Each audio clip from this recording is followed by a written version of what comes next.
we're live here at the station of decapitation without your head. I'm Nasty Neil, and I'm joined by the fine folks of Psycho Ape and Psycho Ape 2. We got Greg DeLiso. Hey. Bill Weeden. Addison Binek. Hello. Hello. And Kansas Bowling. Woo. Yes, very good to have you. And we should have Floyd Cashio here momentarily, Psycho Ape himself. So first of all, I'm not going to ask to explain Psycho Ape 2 because that's like impossible. But how can people get Psycho Ape 2 right now? Where would they order it? Well, it's on my current eBay page. I've got the Blu-ray right now. And then Greg got it onto Rewindo. So you can stream that as well as the first movie too. Oh, sweet. So when all of you were filming the original Psycho Ape, we'll start with Greg. Did you think, oh, someday we're going to do a sequel to this? No way. I did. I was like, this is the start of a franchise. Sure. You think that really? It makes me feel good that people. I don't know. I was. I mean, it was a really tough time for me personally, but I was also just trying to just have fun, make something funny and fun. So no, I didn't think about that at all. No. And right as it was done, I moved away too. Because I was in Detroit still, and then I moved here to LA right after we finished it. So, no, not at all. It's insane. It's amazing. It's really nuts. Yeah. Kansas, what was it about the original one you thought we're gonna do more of these? I was just like, wow, this is a movie for the people.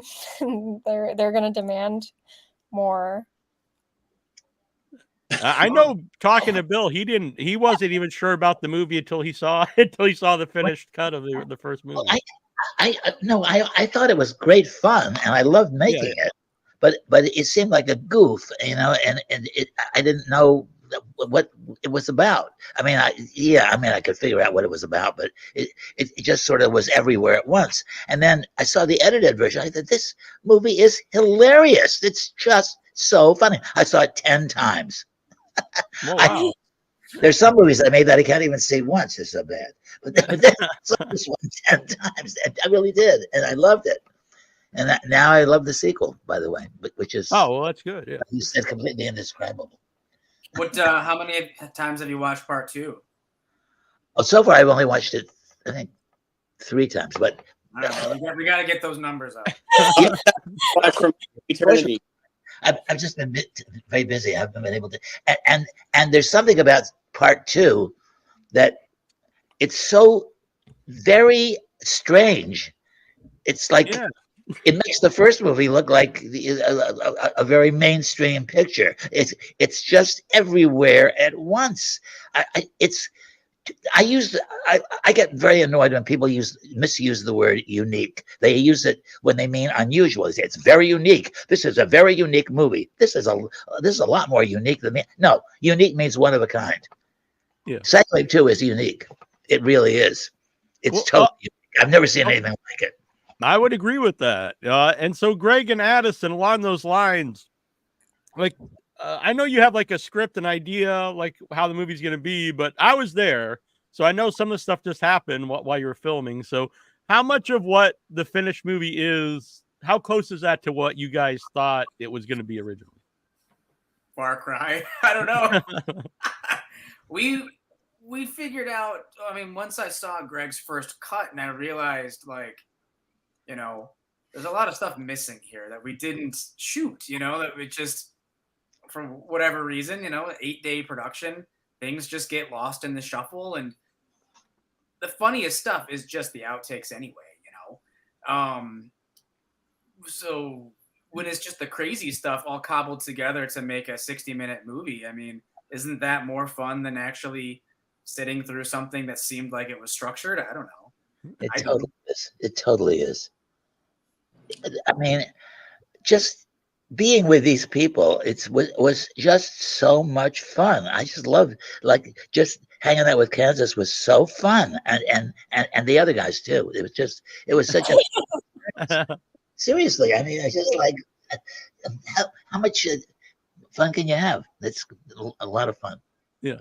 How about the actual editing then, Greg? Like when you sit down, you have all the footage and you start putting it together. Like, Do you think, oh, this, I have something? When do you think like I have something here? I usually feel like if we're laughing like on set, like while it's being filmed, we're kind of the first like little audience in the room. Like when we were doing the Titanic thing, like there was nothing funnier than like we all watched the scene on like together and like kind of wrote it together in the room. It's really fun to like do that. So you kind of know like, oh man, this is gonna be really funny to like put together. And then you just kind of do that. I mean, I think what you were saying is like there's definitely some stuff that was just happened, and then there's stuff that was like scripted, and there's stuff that was improv. Like everybody kind of equally puts that in.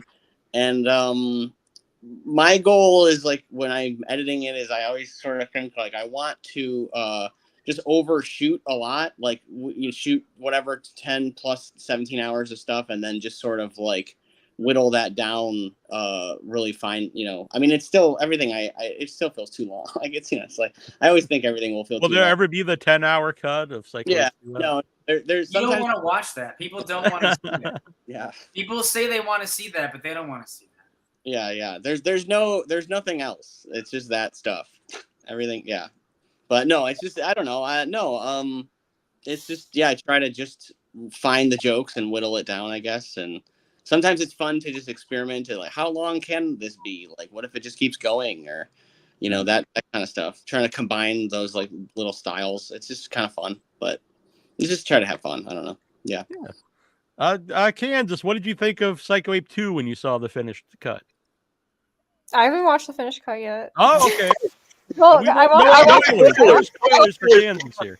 Yeah. well, because I watched the rough cut, I knew I would watch it in Indianapolis next weekend, so I was like, I'll just I That is watched the most fun way to I watch watched parts of the new cut, so yeah. Sorry, You do I it? watched the new cut. What do you do? What do you do in Indianapolis?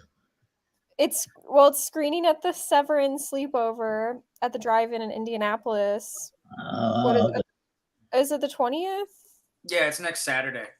Okay, so it's the next Saturday, and then the night before they're screening Cuddly Toys, the movie I directed. So everyone in Indianapolis be What there. was the sleepover movie you're talking about? What is that?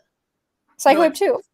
I thought- Films, the company putting together evening of films, a whole weekend rather. Yeah, it's the Severin sleepover, so it's like all night. They play movies all night. People, it's like the sleepover. Yeah, Okay. we keep that like 10:30 slot or something like that. So just so it's clear, I believe Cuddly Toys is screening this Friday. September 20th, and I think the 21st is Psycho Ape 2. Watch them both. Cuddly Toys is my favorite. I mean, I don't know. I guess what year we're saying it came out, but whatever year that is, it's the best movie of the year. So see the best movie of the year, our movie. I guess. Yeah. Did you see that somebody? The best movie of, let's say, the best movie of the last 5 years consecutively, as it has come The out. horror home movie people called it the best movie of the year. What's that, Bill? Oh, the horror homeschool. Is that what you're talking about? I'm not horror homeschool. I'm talking about Cuddly Toys. No. I know. Called it the best movie of the year. And they called You're talking about that podcast, the people from the UK. right. Very fun podcast. Yeah. Yeah, well, what Bill's saying there, the feedback's been amazing. People have loved it right away. Okay. So what's that been like? Obviously, it's good. I guess it's not like, oh, this sucks. People really like it, but what has the feedback been like for you guys?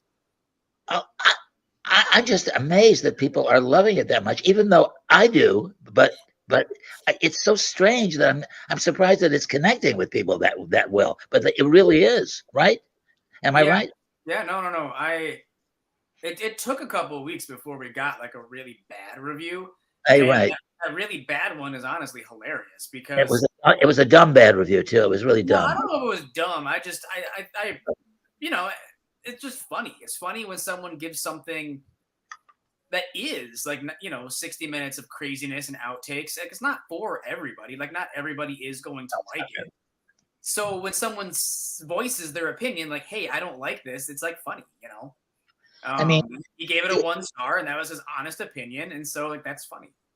Like this movie has such weird moments like this moment in court when Peter Stickles, is that his name? Mm-hmm. He asks Kansas, "What's your name?" She says, or he says, "Nancy Banana is a weird name." She says, "You want to know my real name?" He said, "What is it?" She says, "Kansas Bowie." He said, "Oh no, that's your real name." That was so funny. They came up with that during rehearsal. That was so funny. I can't believe that we did things like that. Hey, Who really, it really is really funny. so So funny. yeah. Oh, look who's here. Troy is with us. Yes, the I terrible made one. the Terrible scene. Troy is How's here with everybody us. doing? Where's Oh, everybody? he's still sneaking up there. I guess I can't pop up the stuff on Facebook, but we got Brian Haas says hello, everyone. Fred Lewis says Bill Weeden is the man of the people. Doug Epp says hello there. Oh, Hi, wow. Brian. Hey guys. Hey, everybody. Before we get back to Psych Wave 2, though, Faith does want to know Faye wants to know how can she get cuddly toys? Cuddly toys. It's a very, very hard to watch. So you either have to go see it in Indianapolis or you have to wait a few months for it to come out on Blu-ray. But yeah, sorry. Yeah, it's gonna come out soon. Sorry. Apologies, everyone. Just be patient. Physical media takes time. It's worth driving up to Indianapolis if you live in like Portland, Oregon. So just do it. But if you don't, it's worth the wait. So just keep an eye out. I'm sure it'll. I mean, I'm driving 4.5 hours to the drive-in next weekend, so you know. Everyone else can too. I'm Right? I'm flying from Reno, so I'll be there. I got to show my T-shirt. I wore it just for the occasion. Oh, sweet! I think that's very that's nice. a really rocking shirt. Yeah. That's it. I just wanted to show it. Oh, yeah. I'm digging this. Oh. Y'all are repping Everyone each other. else just does plain. No, Yeah. no one else I has got the- cool shirts. I Just got me the and Bill. severed Oh, that ones. one's pretty good too. I like that one. If So you there have was your a own severed head on there, you know you're okay. Your hair looks really good, Greg. Your hair is put together. No. Oh, I got styled. I had a stylist come over and do that. It took 3 hours. Mr. Hollywood over here. Yeah. Oh, No, Hi, I Greg. yeah, I didn't. I don't know. I didn't do anything different. It's LA Greg. It's been Okay. gelled. So Kansas, do you still have the wig? Do you keep the Nancy Banana wig? I think Greg No, has that. you guys have it. I just sold the dress though. I think 'Cause I do have it. The Yeah. dress I wore that dress to my high school graduation, but I Oh, just really? I just sold it to someone online. You had it since high school? You had that dress since high school? Oh, I've had a lot of clothes since high school. I have Probably a like a couple years I have a ago. dress that I've worn since I was like 11. And it still fits me. I'm just mad because it looks so good. You think it would look a little worse for wear if you had it since high school, but we haven't been out of high school that long. Hello. Oh, look at that. Oh, hello. What's the dog's name? This is Tom Dooley. Tom Dooley. I like that as a first and last name. It's a. See, I think is it's a that- fitting Oh, he's name. It's hanging like I'm down like, his that's head. Tom It's good. Dooley. It's That is good. good. Have you seen Matthew yet? I saw a Have I? picture. It's Oh. insane. You know what I'm talking about, right? He's so funny. unrecognizable. He's How do unrecognizable. I turn it around? Hold on. The groomer shaved Matthew. Did they if I both just gone do this, LA. does it work? Oh, Yeah. Matthew. Oh, Matthew looks really good though. I like him I like think that. Psycho-Wave fans. It looks like someone drew a stick figure, a cartoon of a dog. No, But Tom still, Dooley has to be in part 3, and Tom Dooley can be Matthew's friend in it. Of course. Oh my god. Yeah. Of course. Yeah, he's a really good actor. He's Matthew's not a very good actor, but that's okay. Don't let him hear Tom can that. teach him how to act. He knows. Yeah. yeah. So, well, since you brought up, are there plans to do a part 3, Psycho Ape 3? Yeah. there better be. Yeah, I mean, Bill was demanding it. No, I think there are. Yeah, I mean, we look. We won't just- start really thinking about it until next year. For the next 6 months from now, we're really kind of honored that we have a lot of bookings and stuff going on. At least 1 or 2 a month, even for the next little bit. But we do talk about stuff, and we have a couple little ideas, and so like, but it wouldn't be something that we would even start thinking about seriously until next it's in year. the promotion phase, like I'm going to all these screenings and conventions, and everybody that's a fan of the first one needs to know that the sequel exists first before we go to the next one. Yeah, and I gotta say, Addison, you really hustle out there. You're going to all these different conventions to get the name out there. You bring the movie around. This one's You're been the a hype kind of man. a surreal experience that a lot of theaters are actually reaching out to me for the first time. I'm not used to that. Normally, I have to reach out to movie theaters and front like $400 or $500 to rent a place out. But every upcoming screening that this movie has came from somebody reaching out to me and booking the theater or booking the screening like with me. So it's just, that's really nice, So it's going to be playing in Texas in 2 weeks. Yeah, Severin Drive-In. That was, from Matt Harding, who works for Severin. It'll be playing like in California in November. It'll be playing at this 12-hour horror festival in Iowa at the end of October on Greg's birthday. These are all things that like other people are reaching out to me. And I'm just saying yes to them all, Yeah. It's got to the point where I'm going to have to start telling people, like, you can book it, but I can't come. You know what I mean? Because it's just, it's an overwhelming That's a amount. good problem to have, though. That No, it's I playing so know. many places I can't go to all of them. Yeah. Is that I think the one November 15th, and I think that's the Gardena, which we can shout out to Bill DeFrance, Yeah. who does that one, and Psycho Ape 1 has played there before. I think Cuddly Toys has played there. A couple of Spirit Riser by Dylan, who was in the first Psycho Ape, played at Gardena. So Bill programs really cool stuff, and that's November 15th, I believe, right? Yes. Yeah, it'll be a double feature of both movies. Cool. Greg, go on, Bill. you think that interest in the movie is because of you or because of Psycho Ape, the first Psycho Ape, or both of them? Wait, sorry. What was the beginning? What's the question? Sorry, Bill. Does the interest in Psycho Ape come from in Psycho Ape 2 come from Psycho Ape or Addison's work or both? What do you think it's from? Is it because Psycho Ape was a cult hit?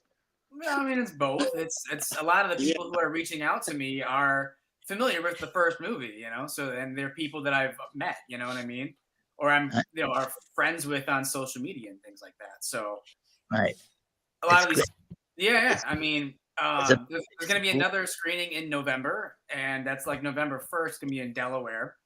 Psycho Ape 1 played at this same exact theater like 2 years ago, and someone like threw up during the movie. I don't know at which part. But, you have to use that. You have to. You're like Terrifier 2 and all these movies that but so now, gross and made you throw up. Now that part 2 will be playing at the same theater where part 1 played and someone threw up, I'm going to the theater this time to get to throw up. I'm going to see who's going to throw up at this one. I want to test this theory. Like, the people are puking at Psycho Ape movies. Like, do you know what scene? Yes. I wonder if it's all the same scene. If it's one particular scene. Like it's the Todd Yeager scene like again. One guy. I don't know like what he vomited in the first movie. I don't know. I mean, there's no like. I mean, I assumed that like in the first movie it was because of like the pudding scenes, all the poo that maybe made a drunk guy vomit. I don't know. But we don't have anything like that in the sequel, so I don't know. I don't know what's gonna. Speaking of the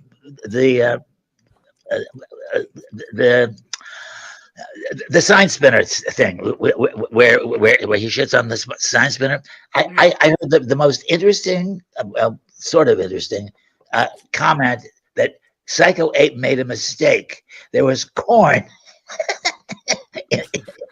In the poop, and he only ate bananas.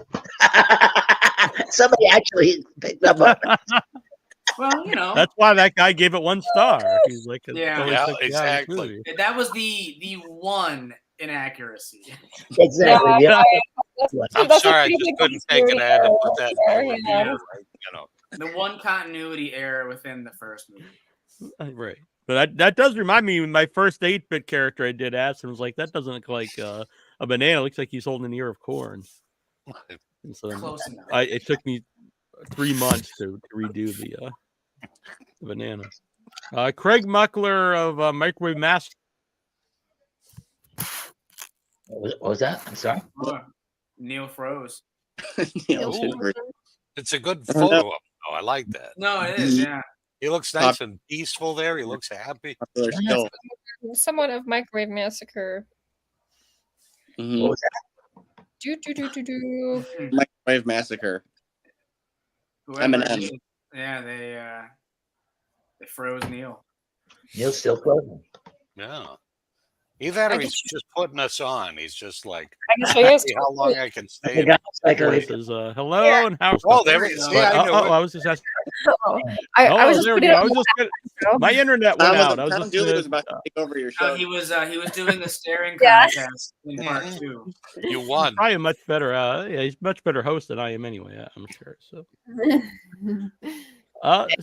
Greg, how about some of the stuff that just pops up? So, like, you get the Kansas sets up beat poetry, like, Right. so. Oh, I have a Yeah, question. First of all, talk about how did that come up, Kansas? Like, hey, this is happening. Maybe that we could fit this into the movie. Because my sister was doing a poetry reading that night, and she asked if I could come, and I was like, "No, we're filming Psycho Ape," and I was like, "Unless we film Psycho Ape at your poetry reading." Oh, nice. And then I read the poem from 10 Things I Hate About You, and everyone thought that I wrote it. That no one really got it. Oh, hey, Floyd. Sup, Hey, Floyd? Floyd, Floyd. That's a great poet, Kansas. That was very good. Yeah. I hate about you. That's what you're reading, Kansas? Yeah, from 10 Things. No. Well, I changed a couple things to make it ape related, but it's from 10 Things I Hate About You. He didn't. The movie alluded to 10 Things I Hate About You. I'm thinking, where is that? I've seen that movie. I didn't see anything, but now I understand. most that- people seem to get Was that it really reference. Taylor Joy in that scene? Was it really her? It's really Taming of the Shrew, which is here, really. Yeah. Was Anya Taylor Joy in the scene? Oh, I don't which think we can confirm or deny that. Oh, Oh. okay. Yeah. We don't want to Somebody- get her in trouble with the union. So Right. Yeah. Whatever. She's really dying to be in it. Oh, actually, somebody did ask me if they wanted me to add her to IMDb, and I was like, no, don't do that. Please do not do that. Do not get us sued. So That's not going to go on our resume. before we get to Floyd, Greg, my question was: so when those things pop up, are you on board right away? Like, okay, let's add this to the movie, and then do you think like how we're gonna add to the movie? You're just like, let's go film this, and then we'll see how we can put it in. a mix of all three, but it's sort of like when the moment happens, you're always, when you're filming, you're instantly in your head like, oh, I'm definitely going to use it. Like when Kansas just asked me, can I bite into the banana, and then did it. Like, of course, that whole thing, because it's just funnier that like you'd even leave in the question and all that. Like, there's just stuff like that comes up. There's also a thing where you sort of like there are literally parts where there actually is dialogue. Like, believe it or not, the courtroom dialogue was actually all written the night before. Well, I guess you would believe that it was written the night before. You might not believe. That was right. I was there, so I know I can attest. So to I this. mean, but there's stuff No, like I that that's don't believe it. written. I am your father and your sister and your brother. But you also Gross. yeah. It's so good. You also try to create like situations where that stuff could happen. Like it could be as simple as like, hey, let's bring everybody to Venice Beach and just goof around, and then all of a sudden, when Bill wants to get a ear piercing, it's like, well, then nobody wrote that, and you just try to do, you set up a situation where that might happen, but sometimes you kind of like just whatever. I don't know. You sort of find the moments that are funny. They usually tickle you when you're filming. If someone laughed or just did something that's obviously good. Yeah. Yeah, it was really fun to watch Greg write like stuff the night before. He could really get into it, and then I watched Greg, edit some of the stuff right afterwards, and like so you could start to see like what stuff you thought would work and whatnot. So it was a cool experience. Yeah, it was, man, and it was great to have you guys. I don't know if any people know this, but Neil and Annabelle were part of the production team and stuff, and they were a huge help. So yeah. Yeah, Annabelle can't be here tonight, but she may be watching. So hello to Annabelle out there. You guys Floyd. stayed the Airbnb and had popcorn. Yes, yeah, we stayed with Addison, and Annabelle and I would have popcorn for breakfast, and Addison would be very confused, and we'd have popcorn in a fruit bowl. I come out from my bedroom and it's like 8 or 9 o'clock in the morning, and the whole Airbnb just smells like a movie theater, and it's like, what's going on? It's I time can for get behind popcorn. that. Yeah, there was popcorn and I think mango, so it was like, Yeah, we're big Great. fans of mango. yeah, very strange breakfast. Yeah, it's a nutritional breakfast. Popcorn and mangoes. Buttered popcorn? Oh yeah. Microwaves, yeah. Floyd Cashio here, a Psycho Ape himself. Floyd, how did you get involved in Psycho Ape 2? I think Floyd, he is so into the interview right now. He freeze cannot too. answer. Yeah, no, he's frozen. Yeah. Did Floyd freeze? I'm sorry about that. He's So, doing his how about nasty Neil impression. the Rainbow? Yeah, that's true. I'm sorry. The Rainbow Room. How did the Rainbow Room come up? And does anyone want to walk us through that night? Because it was very memorable for me. That was basically the same thing as the poetry reading. Like, I think it was right after the poetry reading too. I think yeah, we it went was the same night. Yeah. I was wondering what I got into. I was like, this is a crazy movie, but Yeah, my friend Sexy Bob was playing a show at the Rainbow and it was a show put on by my other friend Willie. So they're both in the movie. Willie's the one who says something like, "There's an ape in here." So I don't know. He says something like that. And Sexy Bob is the one who performs in the movie, and his song is in the scene. So yeah, same sort of deal.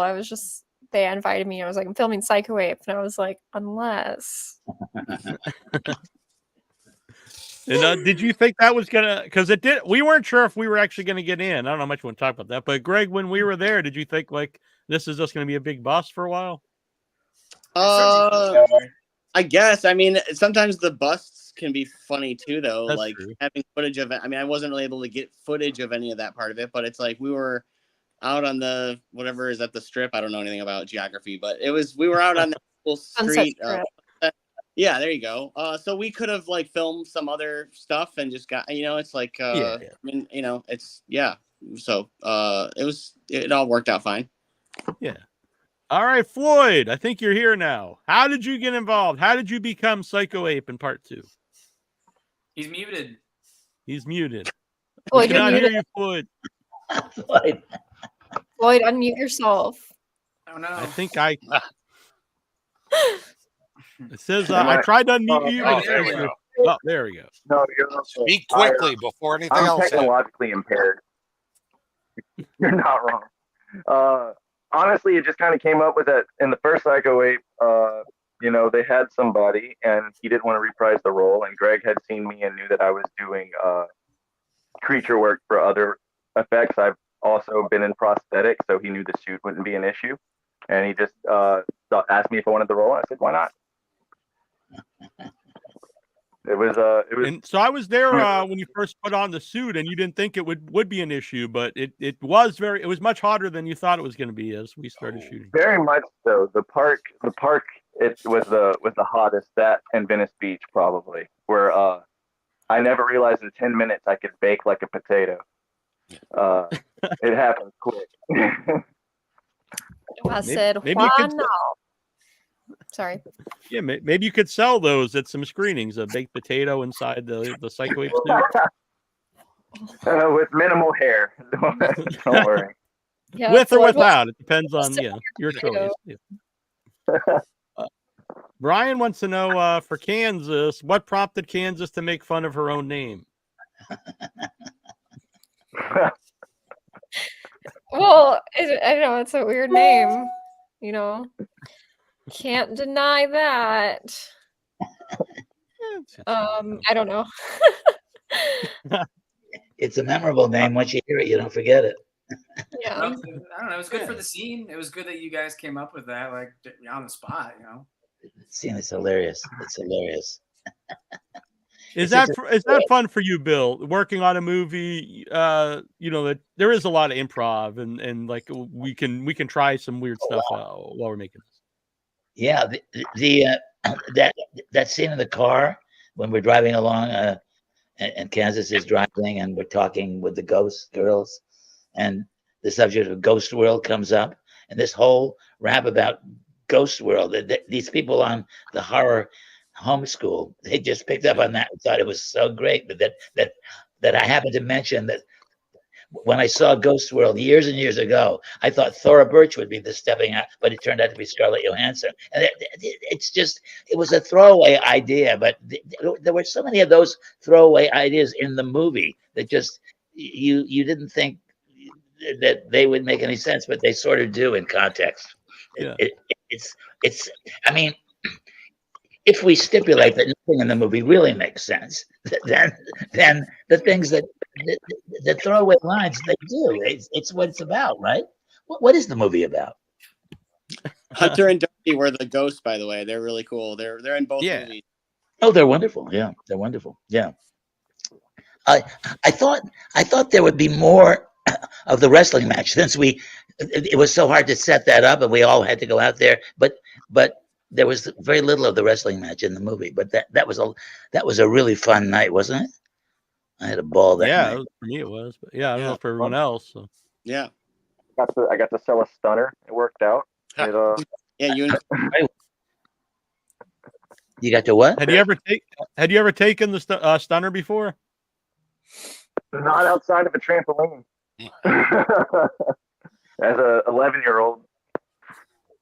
So something that Addison had brought up earlier about people coming to him to have the movie play places, and that's something I noticed that I thought was really cool about all of Psycho 8 stuff is people like the guy who did the rap song. I forget his name. I'm sorry. He was super cool. He's one of my favorite people. Jimmy Hickey. Jimmy Hickey. He's awesome. He likes my cool shirts. So I like it. Wonderful. Yeah. That song is so. I can listen to that song over and over again. I agree. I played it on both my podcasts. I'm sure the wrestling people are like, why are you playing this? But I like it. So I played in between segments and I played on here. But yes, I did think that's cool. People who just like the movie want to be part of it. On him.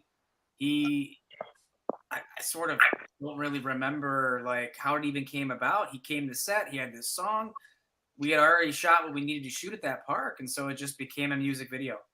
You know, it was totally spontaneous. That wasn't the plan.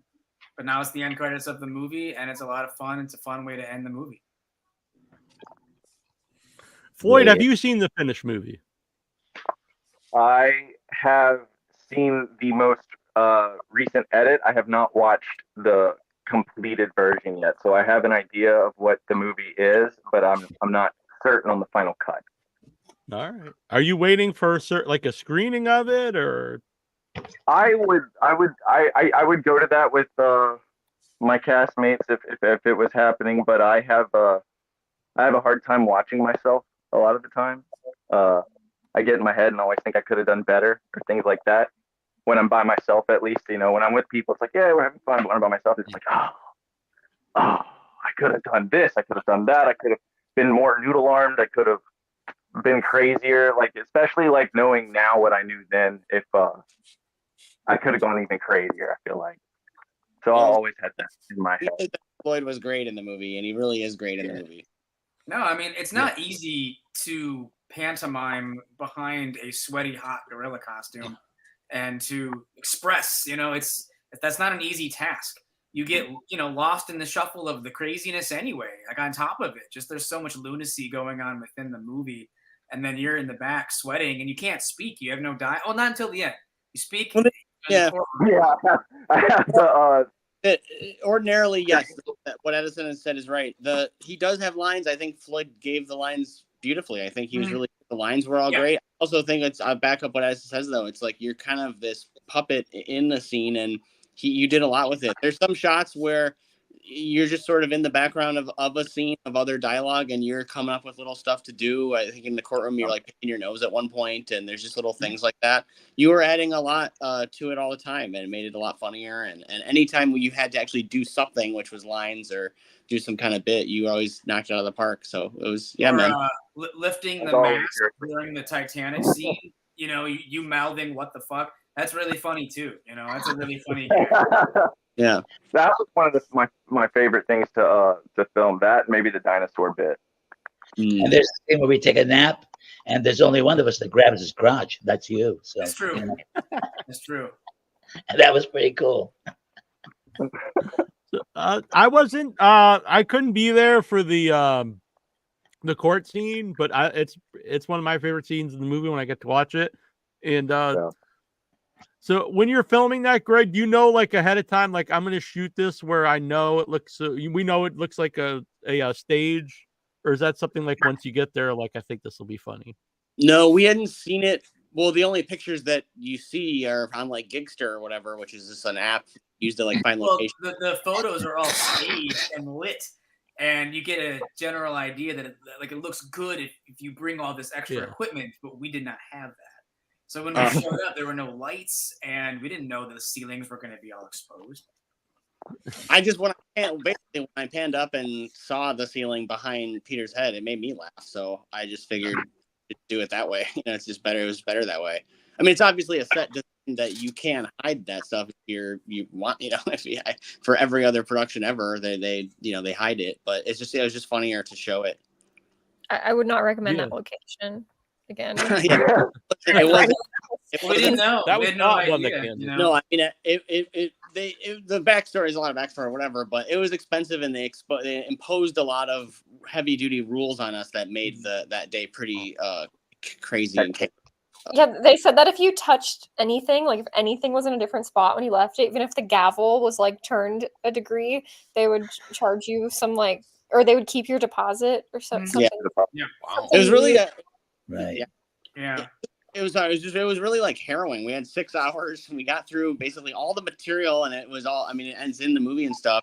I mean, I'm like proud that we got the deposit back, but it definitely by the end of it, like there was like yelling craziness and stuff. But I mean, that's just indie filmmaking, right? Like that's, got a guy in an ape costume. I'm really proud of you guys. Yeah. You got the deposit back. Amazing. Yeah. Yeah. So there's another rap in that scene with Bill's rap. There is. And Bill did write his own rap, and it's actually awesome. Like I actually think a lot of those lyrics are really clever, Bill. They're really fun. I have to do a rap in all these Psycho 8 movies. Come on, people are often surprised, when they find out that Bill actually writes his own rap songs. Excuse me. I started out as a songwriter. You know that. You know that, right? No, actually, you started as a rapper. Yeah. That was my career for years. Oh, okay. I was a songwriter and then a singer-songwriter. But now I'm just Dr. Zoomis. That's it. And Galen's amazing in that scene too. Galen Howard, the judge. Yep. So shout out to him. He's like awesome in the movie. Right. Yeah. So Greg, are you planning to go to any of the screenings? I know Addison's traveling around. Would you like to go and see this with people? I'll be at the one in out here in Gardena at the theater. Gardena, November 15th, I think. I'll be at that one. I can't afford, unfortunately, to travel to any other ones, so I'm gonna, if there's ones that I can make it to, I'd love to make it. But I'm just glad that one of us is able to go and just kind of support the team, So yeah. What is Have you seen the movie Troy? I haven't yet. I'm looking forward to it. Oh, good. Yeah. Now I'm interested in your opinion. Yeah, I should have sent him a link, I guess. But just say it's good. I don't want to pirate my own movie. But Addison, what is that experience like watching it with people? Like, is it? Do they laugh at stuff you don't expect them to sometimes? Or? Yeah, actually, there's been 2 screenings so far. There's been one in Pittsburgh at a convention called Gross Fest. And it's not because it's like a disgusting, gross out convention. It's just it's run by 2 guys named Tim and Tom Gross. And that was a screening at their horror convention at the beginning of August. That was the first time I had seen the movie publicly. And there were 14 people in attendance. And there were no walkouts, which is actually kind of surprising for like a horror con. Because normally people trickle in and out. They don't stick to just watching a full movie, no matter the length. They don't commit to a full movie. They give it like 10 minutes, 15 minutes, but everybody wants to like mingle and drink and walk around and like buy people's stuff. They don't want to sit through a whole hour-long movie. But 14 people sat through the movie, and I mean, it was consistent laughter, Some guy came up to me after the show. He found me in the hallway, and he told me that he had never gone to a horror convention before, never gone to a Gross Fest or anything like this. He was passing by the hotel and he saw a sign for Gross Fest, this horror con, and he decided to just give it a shot. And he said that he wandered around, checked out like the lobby area, looked at the vendors, but then just wandered into Psycho Wave 2 aimlessly, not having seen the first one, sat through the movie from beginning to end, and he said he loved it. So this was a total stranger off the street, never been to a horror con, never been to a Gross Fest, doesn't know Psycho Wave 1, but we got him with Psycho Wave 2. And he said that he had such a fun time watching Psycho Wave 2 that he's going to try to bring friends with him to Gross Fest next year. So that was pretty amazing, you know. Yeah. His only critique was he did not like the ear piercing scene. That was the only scene that he would have cut out. He Might have had a bad experience. I don't know. He liked everything else except that. So that was his only critique. Counterproductive. The movie's done. Why are people giving critiques? People are allowed to have their opinion, even if it's not right, you know. But and he's wrong. But then early September, maybe like a couple months or a couple weeks after that, it premiered in Howell, Michigan, and we only had like 9 or 10 people show up to that one. But my mother brought her 2 teenage sons, probably like 13 or 15 years old. Now this theater has like a drop box where it's like take a movie, you know, leave a movie. Oh, okay. Every time I go to this theater, because it's an independently owned movie theater, I always just stuff the thing full of my movies. And people can just go through and pick out anything they want to for free. And I guess a couple of months ago, I had left a copy of Psycho Week in there. And her boys picked out the movie. And so since then, Psycho Week has become like their favorite movie. Like it's become like an obsession of theirs. And they brought their copy with them to the premiere of Psycho Wave 2. They had like a gold Sharpie they wanted me to sign, and they were all shy and nervous. And the mom had like a feeding frenzy like at the vendor table and bought like tons of stuff. So that was like crazy, you know, to have someone, you know, for the movie to like be some cult thing for like these teenage boys who just, it's like their favorite movie. And then she had a good time. They all loved part 2. Everybody at that screening loved part 2. Alex was there, Alex Bernhard, who helped us with. He's great in the movie too. Yeah, shout out to Alex, crew. Yeah. He's Shout out to Alex. Yeah, Alex is awesome. He's great in the screening. He had that thing. Indiana Jones scene. You know, one of the really cool things that I discovered at that particular screening that I didn't notice in the first one, because you know we were in a hotel room and it was just being projected on a wrinkled sheet on the wall. But this time it was on a movie theater screen, and the Blu-ray looked incredible, like on the big screen. Because that was something that like Greg and I didn't really know if it was going to look good or not, because you know it was shot in 4K and it's on Blu-ray, but it's still like a compromise or a compressed file.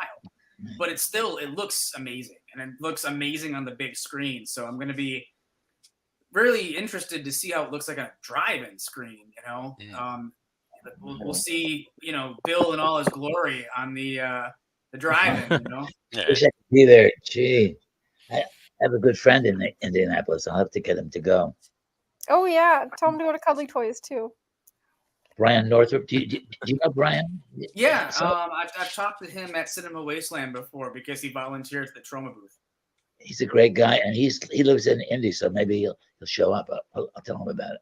Well, yeah, he's a major fan of all this. He's in the movie too.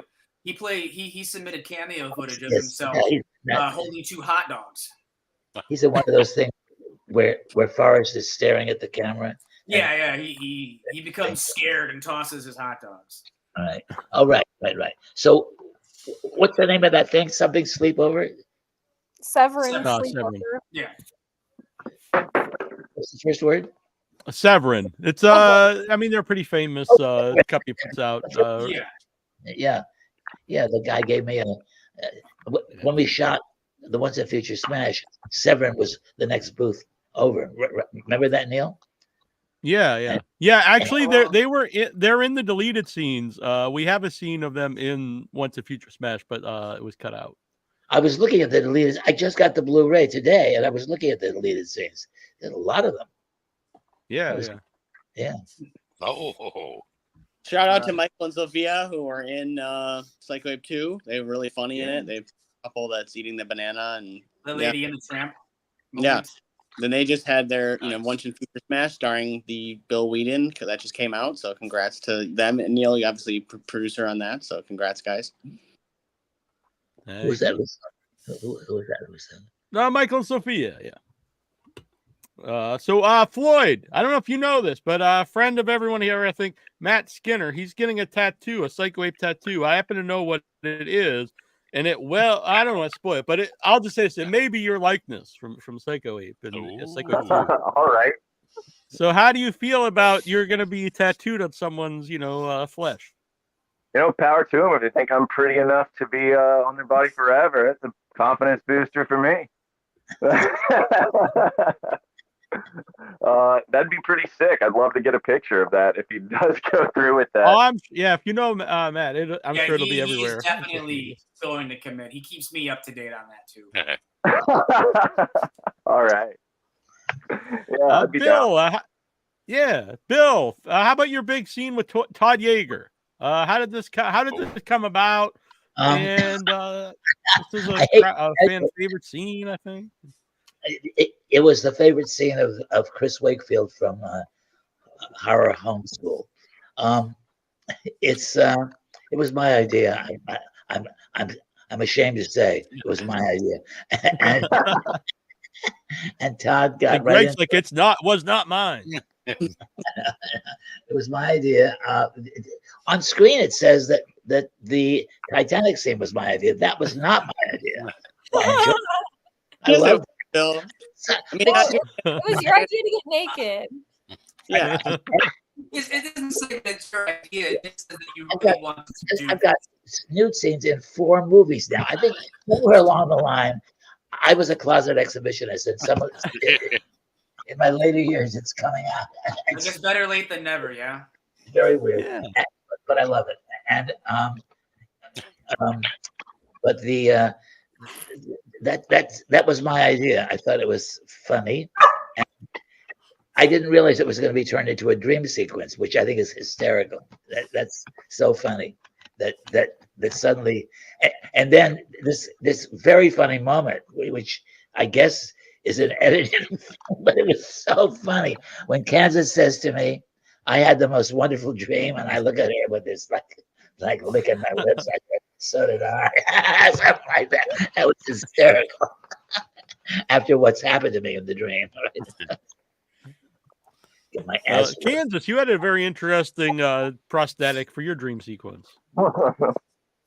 Yeah, someone like donated that to the movie or something, and we're like, "How are we gonna fit it in?" Yeah, we're like a dream, maybe. Yeah, because it seemed much more gruesome than what the movie was about. So.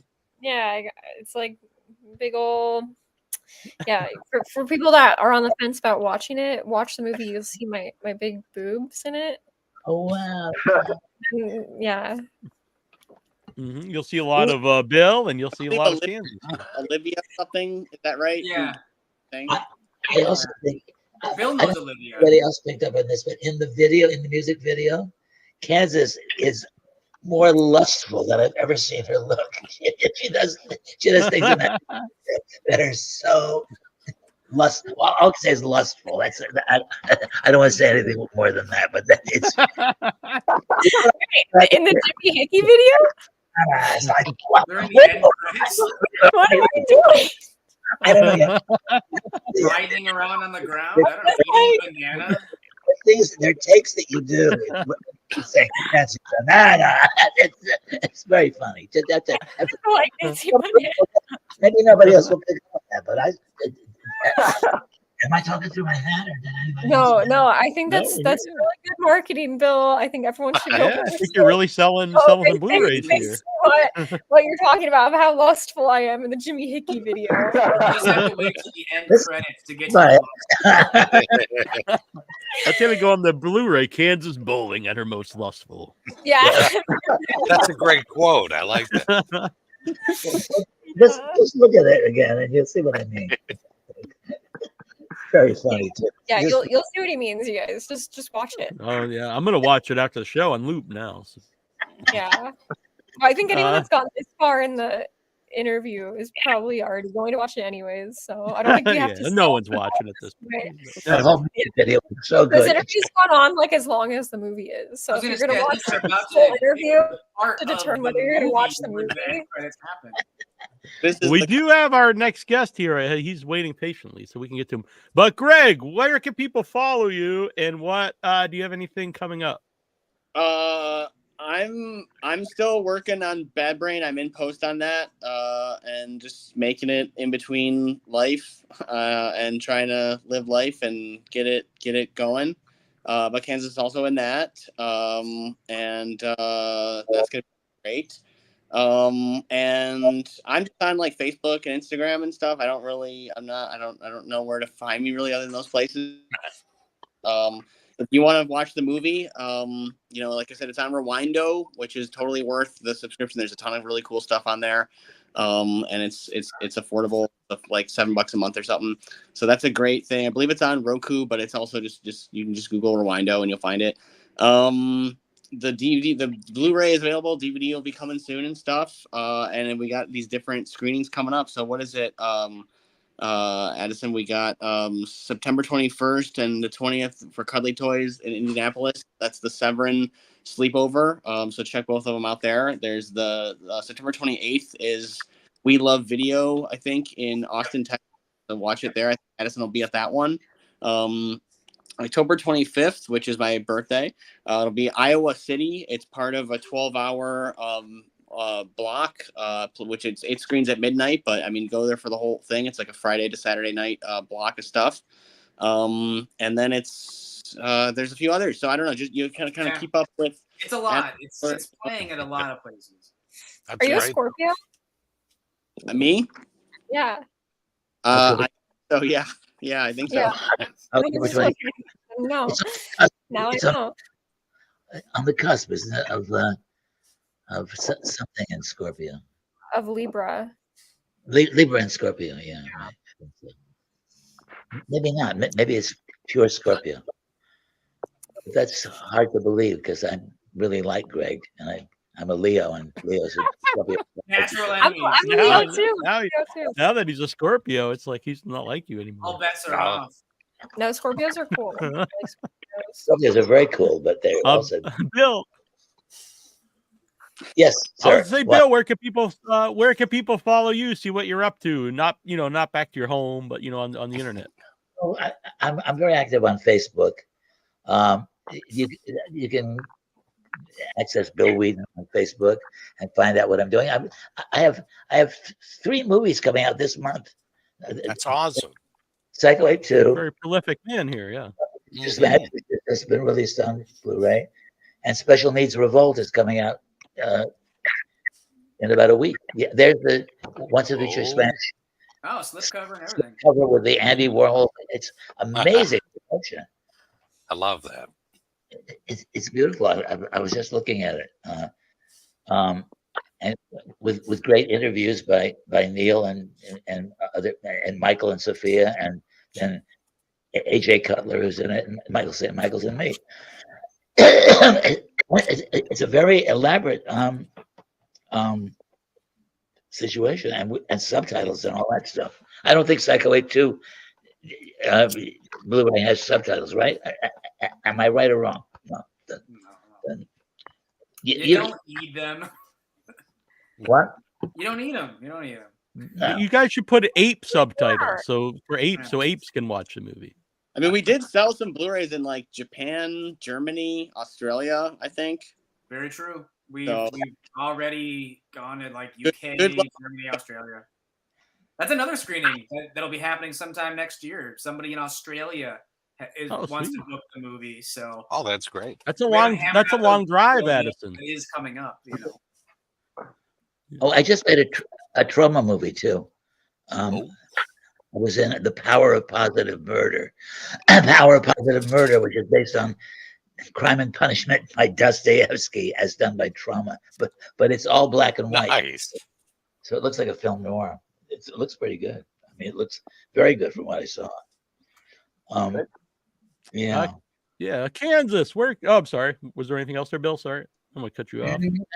I don't think so. There was something I was going to say, but I forget it. So it'll may or won't. Kansas. Where can people follow you, and what do you have coming out? I have a Patreon. I'm pretty sure you just look at my name on Patreon, and I post a lot of very exclusive pictures of my dog, and I review boba, and and then I do review Bass Pro Shops too, but that's for free. That's on my Really? YouTube channel. Yeah, Oh, you can okay. look That at my sounds like a Bass higher tier on the Patreon. Yeah. No, that's like a free little taste. The Patreon is very, very exclusive pictures of my dog. So, and other stuff. Some, I don't really know what else I post.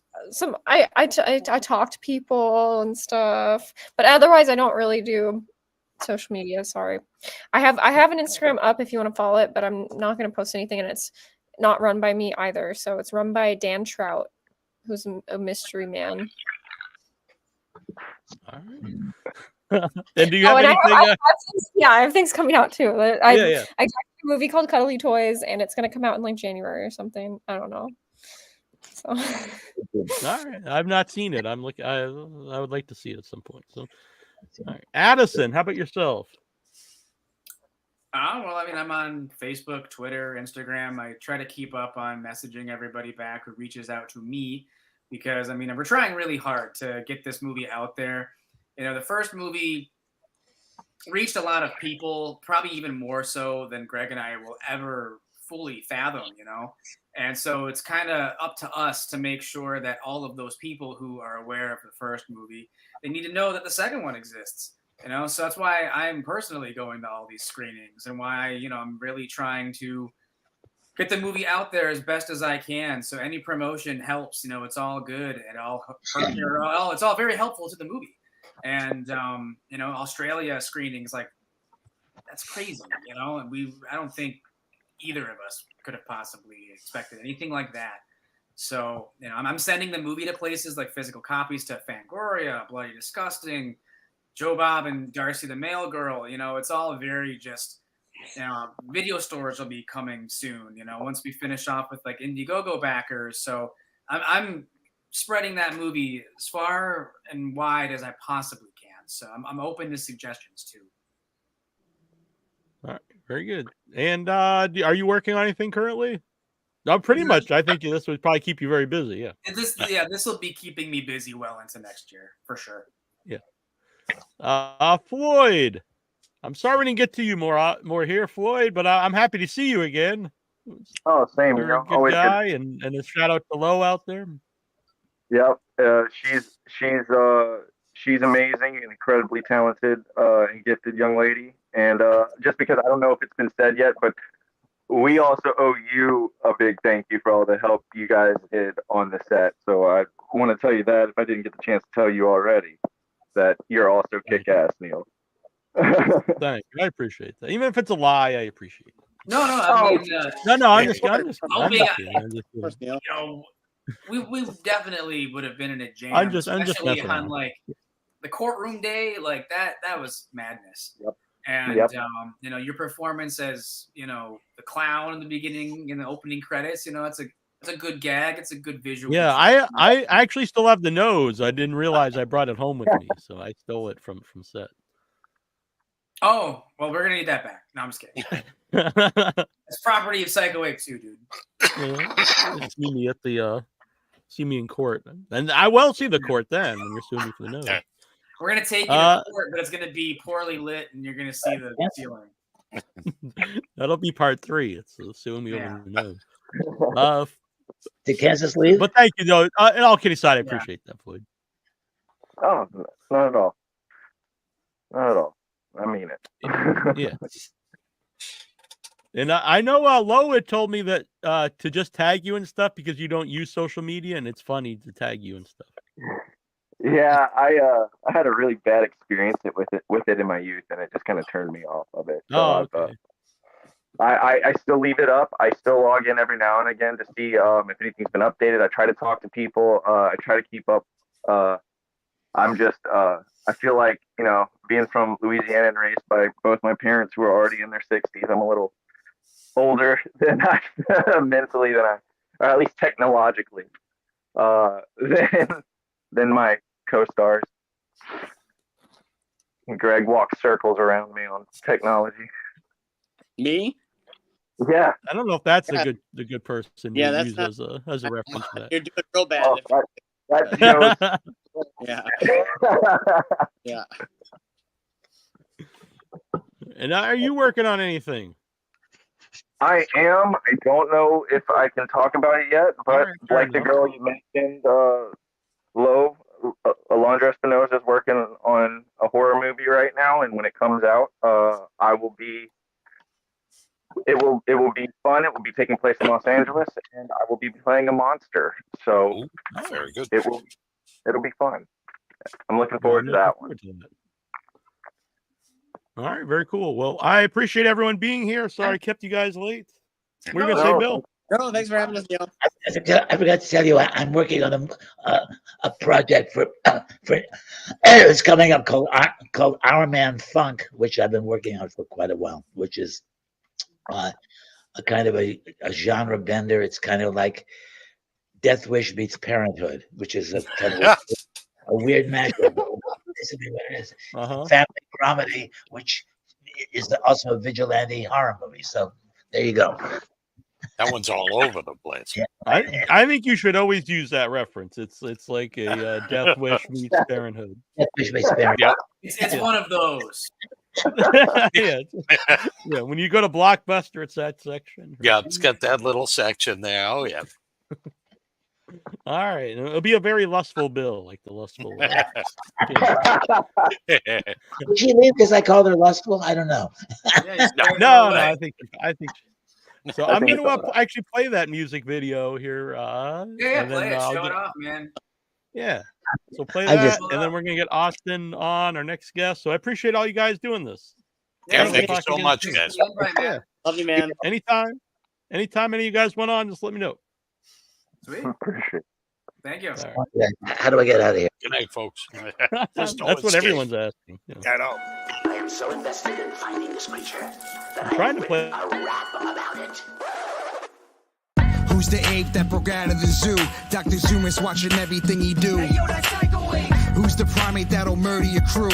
Take your head and stab a banana right through. Hey, yo, that's Psycho Ape. And who's the chick that was all on his dick on some straight up bestiality shit? Nancy Banana. And who's that wannabe Jane Goodall? Wife to buy an ape, not appalled at all. Nancy Banana. And who's that doctor that just won't die? Always close by like a private eye. Dr. Zoomer's.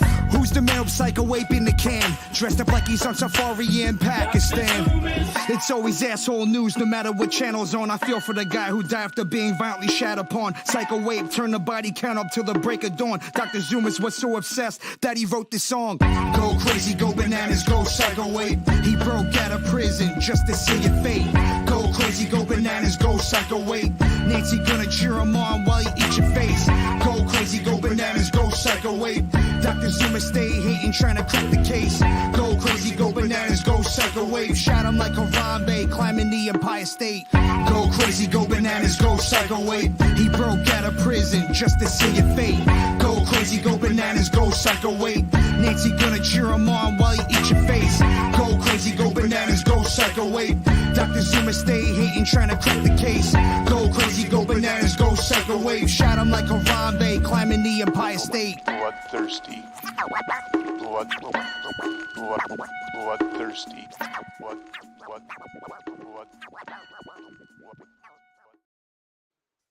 All right. Thanks, Bill. We'll see you. I'll take you out of here. Thanks for sticking around. Love you guys. Love you too. Bill's a man. All right. And we're joined by Austin Snell. Yeah. They call her Death. Hi, guys.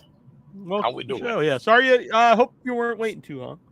No, I was just watching the show. Oh, okay. Oh, cool. So I love They Call Her Death.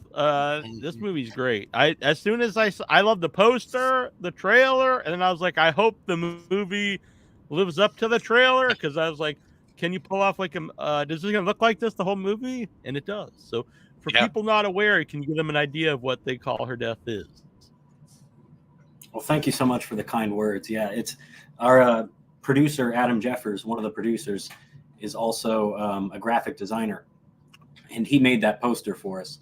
And he made the poster for my last movie as well. And the dude is just so talented that, yeah, every time he makes a poster for me, I'm like, oh, well, I hope I can live up to this poster. Oh, so he does the poster before the movie.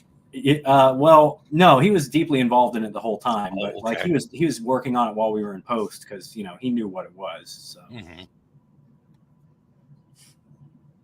And it's going to be playing this weekend at Amazing Fantasy Fest, which I would love to be at. I'm a big fan of Greg Lamberson, and I really loved his previous festival, Buffalo Dreams Fantastic Film Festival. Were you ever at when it was Buffalo Dreams? I know it's two different festivals, but were you ever at a Buffalo Dreams Fantastic Film Festival? Was I? Yeah. No.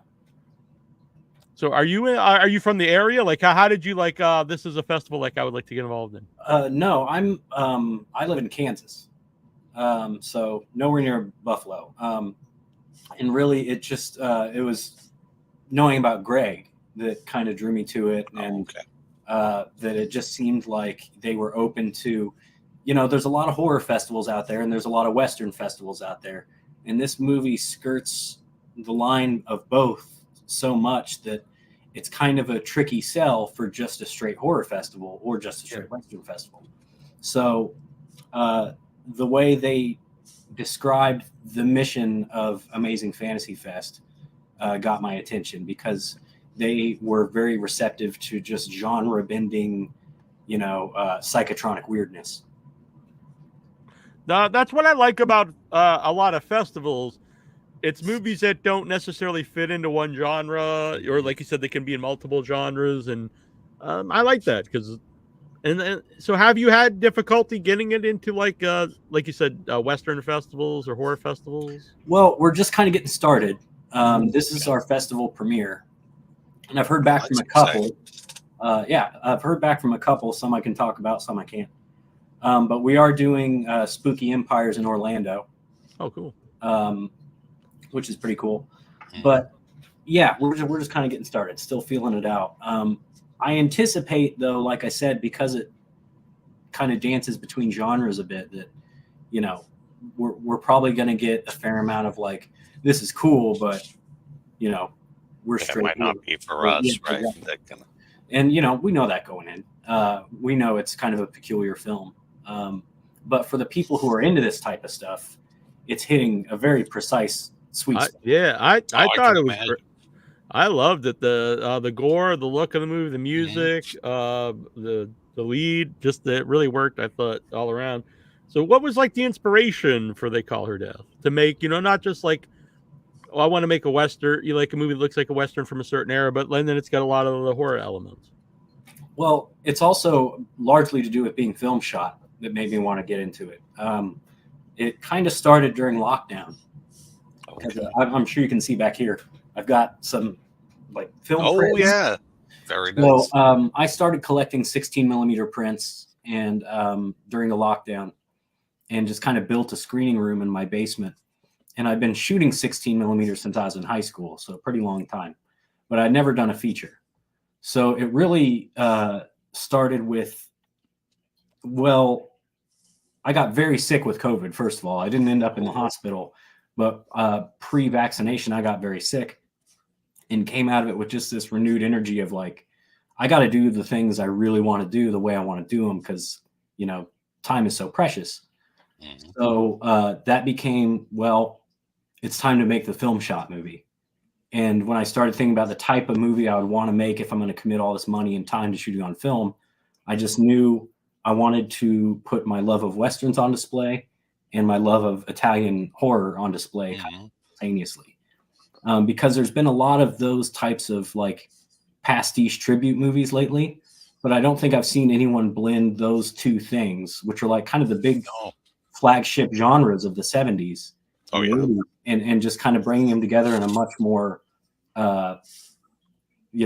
bringing in a lot more horror and a lot more, there might be a Western with kind of a bit of blood and horror elements, but nothing to the degree that felt like a full-on blend of the two genres. Right. So Yeah, and it doesn't come off like a parody of those movies. No, and that was like a big deal to us because I actually cite because this film is kind of inspiration for why I'm making the types of films I make now too. Grindhouse, when that came out, Planet Terror felt like it was laughing at genre films. Yeah. And Death Proof just felt like one. Mm-hmm. And it always kind of bugged me that after those movies came out, then people started making all those like fake Grindhouse trailers, you know, and they just slap some scratches and dust on video footage, and you know, it's fun, it's cool, but I felt like a lot of that was kind of missing the point, and kind of like low key laughing at these films that were made very earnestly. So we wanted to make something that felt like the earnest take, that just felt like it could legitimately slot in with movies of that time period. Yeah, and I agree. I'm not saying that that's not fun but I don't necessarily enjoy those kind of movies where it's like they're making, especially if they're making fun of something from another era. I mean, a good movie is a good movie. Supposedly, if they like that stuff, why would you want to, make fun of it? Yeah, yeah. And it, to me, it speaks of kind of a lack of knowledge of how those movies actually operate, with approaching it so meta and laughing at it along the way. So we really tried to avoid that. And I think it just kind of happens naturally too, because when you're low budget, I mean, those movies were made with very little money. Mm-hmm. We also have very little money. It's going to kind of fall into those same, the limitations force creativity, right? So it happened very organically, we just had to try to make the best movie we could, but also have very little money, and it's going to feel authentically like that, because they weren't trying to make shit movies, Right. Yeah, I always think even movies that I like what you're saying there, because there are movies that like you watch and you kind of, I don't want to say laugh at, but you have fun with, but they're not. But I think when it's in on the joke, it doesn't have the same charm to it. Yeah, right. So, have you seen you haven't seen the finished movie then with an audience, since it's a premiere this week? Oh no, I have. This is our festival premiere. Okay. We did a local premiere, just for all the people involved, because it was a lot, and we had a packed house for that. It was an amazing night. I think we had about 208 people showed up for that, and the theater liked the reception so much, and word of mouth was so good that they booked 10 additional screenings. Just awesome! I like to hear that. Yeah, and then I started cold calling movie theaters, independent theaters, and just putting out feelers for, do you want to do screenings? Because I love the festival circuit, but also I'm kind of a big believer in just kind of getting your films out there yourself. Mm-hmm. And I just wanted to go to some of these theaters too, just selfishly. Oh yeah. So we did a screening at the Grand Illusion in Seattle, just like a week or two ago. So next up is this, though. This is our first true festival screening. When I was watching it, I would love to see it in the theater on the big screen. Also, the music's so cool. Mm-hmm. I think you could feel the music in a theater, and with an audience, because it's also a fun movie. So I just think the theater experience for Lake Crawler Death, it's kind of made for the big screen. You could just you have that feel, that whole movie. You could get that like Sergio Leone thing happening on the big screen, Well, and there's just so many kind of shock violence moments that are so fun. Yeah, even right at the beginning. Yeah. Oh yeah. That like having a crowd for that is the best way to see it. Mm-hmm. That said, I also did think in terms of like, I would love for this to be something that like, if you're watching late at night with some friends and some beer and pizza, like it's a perfect movie for that. Oh, without a doubt. Yeah. Yep. Yeah, I agree. It definitely a movie I think would be fun to watch with people. Like you said, either, obviously you're not going to always get a chance to see it at the theater, but you should come out if you can. But with people, it's definitely, I could see it would be a fun film. No doubt. So you said you shot it on 16 millimeter.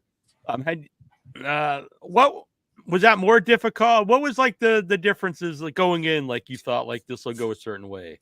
It's really just cost that makes it difficult. largely self-financed, with the exception of the producer I mentioned earlier, Adam Jeffers, was also a financial contributor. But really just cost, because I love working with the old gear so much, because it's not just shot on film, it's shot on a camera and lens combo from the 60s. Oh, wow. So it's not even modern camera gear. It's old stuff. Nice. So I'm pretty familiar with that rig. It's a joy to work with. I have so much fun when I'm shooting film as opposed to digital, that it really wasn't more difficult from a technical perspective. I was just having fun. I was having so much fun. Yeah. You know, and there are limitations, like, you know, only so much film can fit in the magazine before you got to change, but like, you learn to work around that. It also forces you to be creative. If you know you've only got a minute left on this reel and you've been shooting a 2-minute dialogue scene, well, all right, let's pump the brakes. Let's get some inserts, finish off that reel, you know. So you kind of play Tetris all the time in your mind. Oh, okay. You know, with how much film is left in the camera. Do you That's know if fun too. Do you know if many of the actors had worked on film before? Because I assume it's also there's more it's more nervous because like they know they don't have as many takes, or if they do take more takes, like it's going to cost you more money. Yeah. And you know, they were keenly aware, and we would rehearse stuff quite a bit before we actually started burning film. That said, I tried to encourage people to, you know, we're not going to let that stop us from getting a good take. Yeah. You know, because we can get more money, you know, and this was filmed over the course of 2.5 years, because that's at the pace I could afford to film it. Right. Right. So at a certain point, once you're 2 years deep, you know, what's a couple more months? Yeah. In for a penny, in for a pound at that point. Yeah, exactly. Was it a hard movie to cast? I'm very fortunate. I've been making films in the Northeast Kansas region since I was in high school. I'm about to turn 36.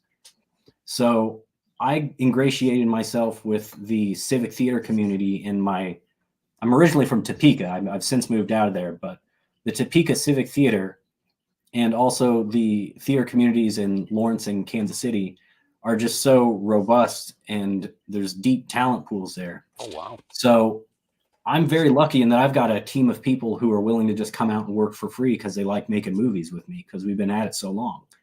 And they also know that like we'll actually finish it.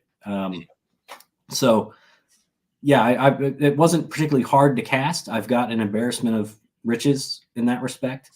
It's more just about finding the right people within that talent pool for, you know, whatever role.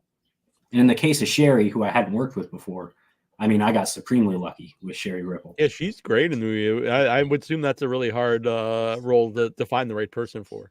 Well, and to go from theater to screen and be able to tackle the differences, you know, between those two techniques just on her first go, I think she's naturally great on camera. She's got amazing eyes for the camera too. Yeah, Oh, yeah, no doubt. You know, so it's a dramatic role, but it's also a very physical role. Does she like do her own fight scenes? She did some of them. There is a fight at the end that is stunt double, and for that, I'm sure you know the fight, reference because you've seen the film. We reached out to Central States Wrestling. Oh wow! And, a guy named Ryan Greenness. He goes by Moonshine Mantell. I love the name. All right. Yeah, and he's an amazing wrestler, an amazing performer, and with him we kind of choreographed this fight. So yeah, a wrestling match essentially breaks out in the third act. Yeah, I'm both Troy and I are wrestling fans, and I also host the pro wrestling podcast. So when I was watching, I was like, oh wow, the one guy did a backbreaker, like an old school on the side backbreaker. I was like, oh, it's right out of professional wrestling. So cool. And you know, it's kind of bending the genre pretty far, like not quite to where it breaks, but like if you're not down for that type of fun by the third act, then like, why are you still sitting here? Anyway? Yeah, you've come into the wrong film. Yeah, exactly. Yeah. So, he says 2.5 years, and I think watching it, like you could tell, like there's a lot of time put into it, to all the detail. Like even the opening credits are great. The skull at the beginning, all that stuff. That's like as soon as it starts, I'm like, oh, I'm into this right away. Yeah. Those opening credits were shot again, me and Adam, just in my basement here, which is where I currently am. Just taking props for the film, putting them on a motorized Lazy Susan, just trying to get the look of like a Bond opening credit sequence, you know, with no money, kind of giving it a spooky, you know, haunted house, fun house vibe. And yeah, that was a lot of fun. I love doing stuff I love working with actors, don't get me wrong, but there's also like some miniature work in this, and which I built the miniatures for. And then there's sets in my 1-car garage that I also built. So I love the tactile kind of solo work of things like the credit sequence and those miniatures. And it's fun to just get lost in like model building using my hands. Oh, yeah. Had you done any of that before? Did like model work? A little bit. I went much bigger on this, and that was really kind of out of necessity. I'm talking in particular about the rotting pig farm cabin that she lives in. Oh, because those don't exist. I mean, and if they do exist, they don't have power. That's not a good place to film. So we were like, all right, well, the interior can be sets. I'll just build sets in my garage. Then it became, well, what's the exterior? Because we have to see it. And then also the exterior, this is kind of a spoiler, but it has to catch on fire at some point. So we figured if we do a miniature and forced perspective, we could kind of pull it all off. And I've also maintained that I would rather see a bad looking miniature than good looking CGI if possible. Oh, hell yeah. That's right out of Neil's like quote book right there. Yeah, like you know, bad looking practical effects have a charm to it where bad CG just looks bad. Yeah. And if nothing else, give it a practical baseline and then kind of build it up digitally, which in some like enhance it. We had to do. But yeah, that cabin I built in about 17 days. Wow. It was just about, you know, 3 feet wide, one very big. And we just lugged it out into the field where we filmed all that stuff with the pigs. And yeah, I did forced perspective. So when she's walking out the front door, she's actually like 50 yards away, you know. I also appreciate that you credited all the pigs and the horses in the movie. Yeah, no, people love those pigs and the horses. The pigs were actually rescue pigs. Oh, wow. We filmed at a rescue farm called Shy 38, and they were very generous to us. They've been very supportive of the movie, and all those pigs are. It's the first time I heard the term truck jumper, because they self-rescued by jumping off the trucks on the way to the slaughterhouse. Wow.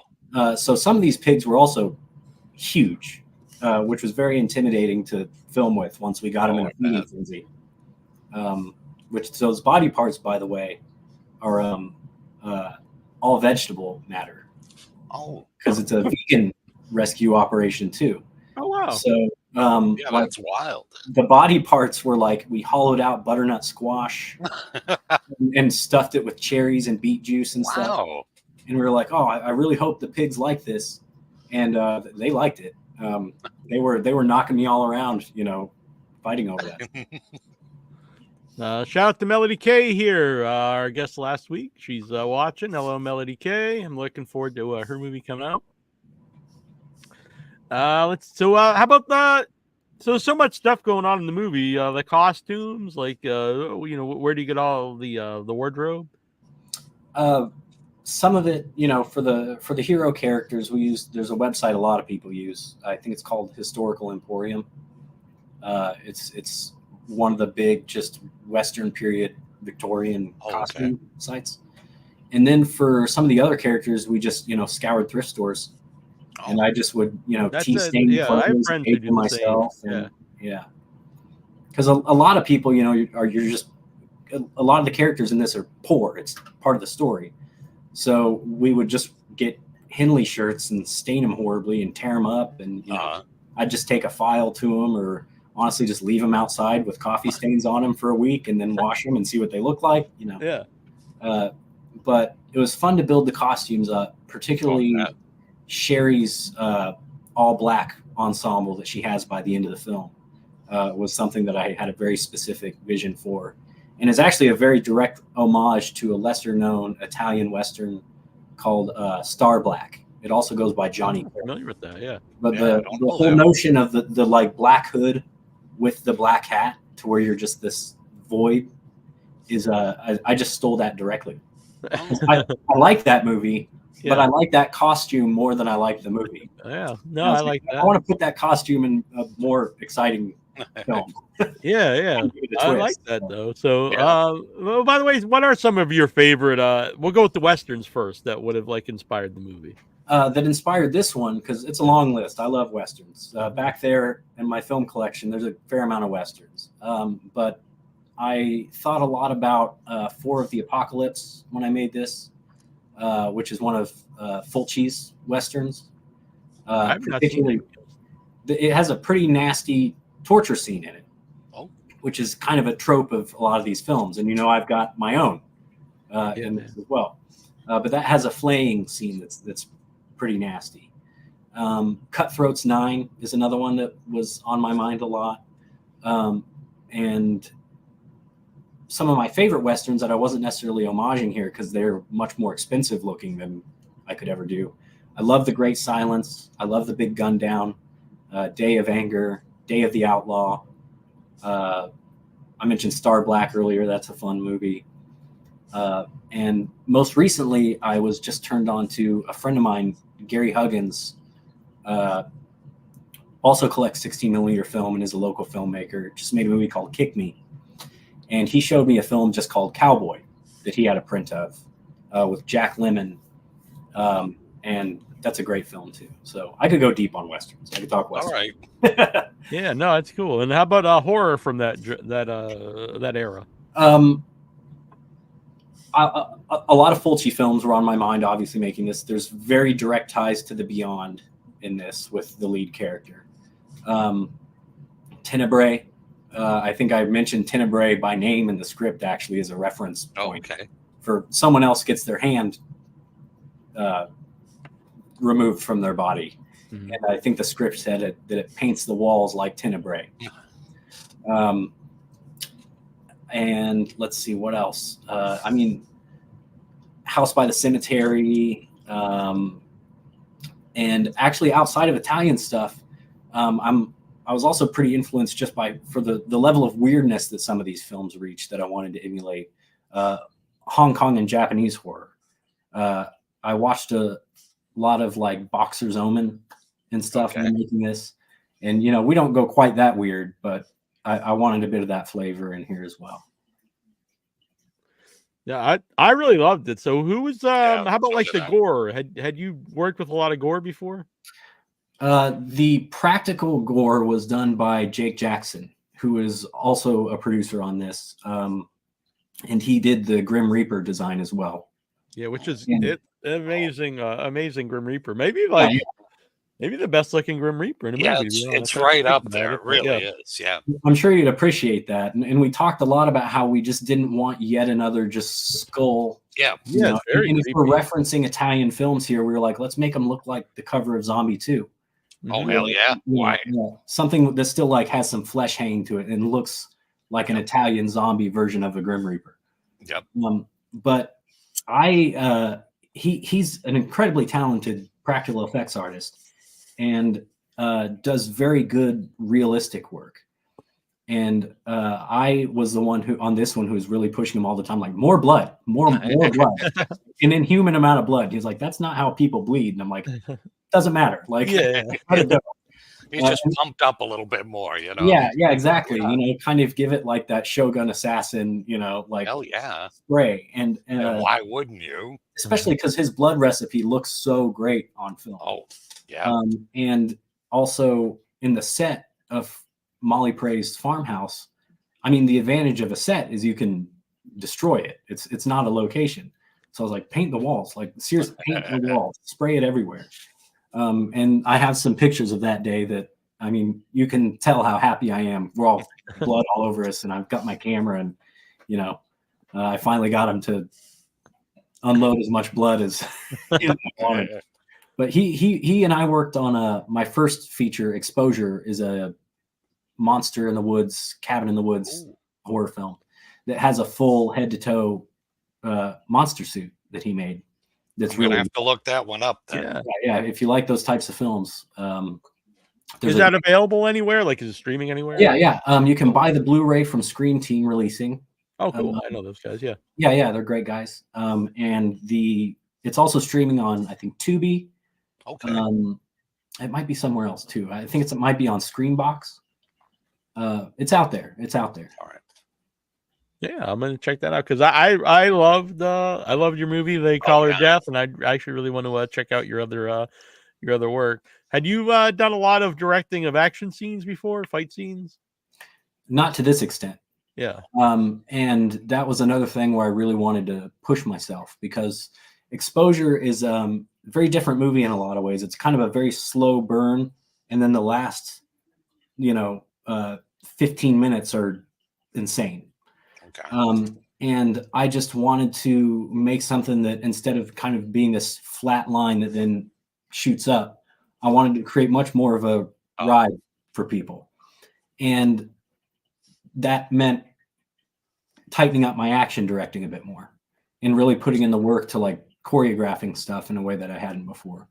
So we usually, when it came to the action stuff, we would rehearse it and I would film it on my iPhone, and then I would edit the iPhone footage and use that as the roadmap for the actual shoot day. Mm-hmm. So we could be like, this works best, when it's cut this way. So let's lean into that, and etc. So there was a lot of thought that went into the action. And for having no money and not wanting anyone to actually get hurt, because we're all of course, amateurs. Yeah. I think we pushed it about as far as you could go. No, looks really good, and I think the sound really adds to it, because sometimes sometimes you see fight scenes, they don't have like sound effects, and it you could tell like there's not a weight there, and so I think your sound out a little bit. Then the sound added to the punches and stuff. Yeah, and there's a lot of work that went into that on my end, and on our post-production mixer and sound designers, and a guy named Tom Lidner, who actually lives in Prague now, but he's a childhood friend of mine. Oh. He did the post sound, but I did a lot of that fight stuff myself, just because, again, when you're working on a movie for 2.5 years, sometimes you're taking extended breaks. I had nothing but time to, add every little whoosh and layered punch, and because every punch is actually like 3 punches. Oh. If you really want to give it that weight, you need like a smack, you need a bassy hit, you need a whoosh, and sometimes even like a reverse punch that maybe isn't realistic at all, but like it kind of makes like a pop, and it makes the pop a little bit better. So I played around a lot with it, and it's a very, very densely layered audio timeline. If you looked at the Final Cut timeline, it's insanity. It's a total mess. Mm-hmm. But that's how it should be, the sound matters so much, especially I agree 100%. Indie films like this. That first thing that'll take you out is, if your sound sucks. Yeah, and I do think that is an issue that a lot of independent films overlook, and it takes time, but not necessarily a lot of money to fix. Yeah, and it's something that especially in my case, I had to fail at enough times to learn to take it seriously. Yeah, well, now you could do a course in it. You could like teach people how to do stuff, How about so what are the locations? Did you have a place like already set up, like where I can film this before you start writing it? Or well, the Cowtown place that we filmed at is in Wichita, Kansas. And there's not a ton of options regarding those types of like living museum places around here that you can film at. When you go into places like, Montana or Texas or out to California and Arizona, there's a lot more of these like freestanding Western towns that you can rent. Oh, okay. I really only had 2 options. And the other option was a little bit more New England puritanical and not so much Western town. So thankfully, Wichita Cowtown worked out great. It's just, I couldn't have afforded to take our whole team and put them up for a couple days and travel much further than Wichita is. That said, it's great for the film. It's a great. Oh yeah, it totally fits. Yeah. Mm-hmm. We did everything at Cowtown just in 2 days. Oh wow! All that city stuff is just 2 days. Over, in a 2.5 year shoot. It's like that sometimes. You have a really intensive weekend, and then it's like, see you guys in 3 months. I'm broke. So like I said, I love the movie, and what gets me in, first First is the poster art, and then I see the trailer. So shout out to the people who put the poster and the trailer together, because that gets you, in the door to watch. Oh yeah, we were betting at that point. Yeah. No, Adam's poster art, and I should also say he not only designed the poster and kind of consulted with me all along the way creatively. Most of the conversations I had about story I was bouncing off of him. Mm-hmm. He's also the visual effects artist for the digital stuff. When we did have to go digital, he did that stuff. For example, the shootout at the end is filmed in a mansion space, or in a museum space. That's an old 1870s mansion. We couldn't spray blood in that place. They would not let us do that. Oh, okay. So that's when you have to go digital with your blood, because you can't wreck this building. That said, we did break a window on day one. You just say sorry and move on. Yeah, I mean, what can you do? So, do you have much experience before with festivals? Like, had your previous movies played at festivals? Exposure didn't get into a ton, but we did get into Crimson Screen in Charleston, which was a great time. And I want to say there was one other, but we actually kind of took that approach I mentioned earlier of taking it direct to market ourselves. Mm-hmm. With that. We had our premiere at oh my gosh, Scarathon. Oh yeah, I know that. Yeah. In Framingham, which is one of those festivals. It's also a con. Yeah. We're in Massachusetts, Troy and I. So. Oh, yeah. Really? Yeah. Okay. So I think it was 2018. Oh, okay. Like a year or 2 years, probably like 2 years before pandemic. Okay. Yeah. So Lynn Lowry is in that film. So she got a booth there. We got a booth there. We showed the movie at the festival, and we were approached with a distribution offer right there. And I'm still working with that guy. I like him a lot. So we didn't have a long festival run, but we also kind of found a home for it real quick. Mm-hmm. And it felt like an appropriate home. So we just went with it. And I like the idea of taking a horror film directly to the people who would want to buy something like that. Oh yeah. Yep. The con festival combo, mm-hmm. as opposed to just festivals, Yep. So so when you go to the festival this weekend, do you have any mindset? Obviously you want to, it's great to have your movie watched by an audience. What do you expect to get out of a festival? I like meeting other filmmakers. Excited to meet Scooter McRae. I know he's going to be there. Yeah, and Scooter, we played the trailer when Scooter was on, and he was all about he was all geeked. Yeah. For my film? Yeah. We played it while he was on the show, and he was awesome. Yeah. It's still up there. I'll send you a link after. It's a fun trailer. Oh yeah. But yeah, I like meeting other filmmakers. I like visiting other cities. It's just an excuse to travel. I'm kind of around with that. Yeah. So this forces me to go places. And yeah, just getting reactions from not hometown audiences is really valuable too. Yeah. Because the closer you are to home, the harder it is to trust the feedback a little bit, just because they've got maybe some rose-colored glasses about this local thing that they're proud to be next to, which as they should. But if you're looking for just some objective, unadulterated opinions, that festivals are great for that. So the completely different films, but I highly recommend going to Amazing Fantasy Fest to see They Call Her Death and Black Eyed Susan. I haven't seen everything that's playing there, obviously, but those two alone, honestly, not the trip just with the two of those. I agree. Two of my favorite movies this year, and it's not just because you're on here. These are two movies I really love. So. Well, and they're both shot on 16 millimeter. Oh, that's true. I need yeah. Yeah. So there is a connection. Something to be said for that. Yeah. I heard Scooter had to be had his arm twisted into doing that. And I think it was part of never shooting digital again if I have my way. So yeah, I think it was part of the vinegar syndrome.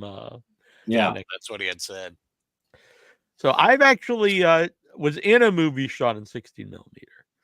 So that's why I was asking about the actors, because it was very nerve-wracking for me, because I'm not like a trained actor, and I was just like, oh man, like then I saw the stacks of film, and I was like, I don't want to ruin this movie.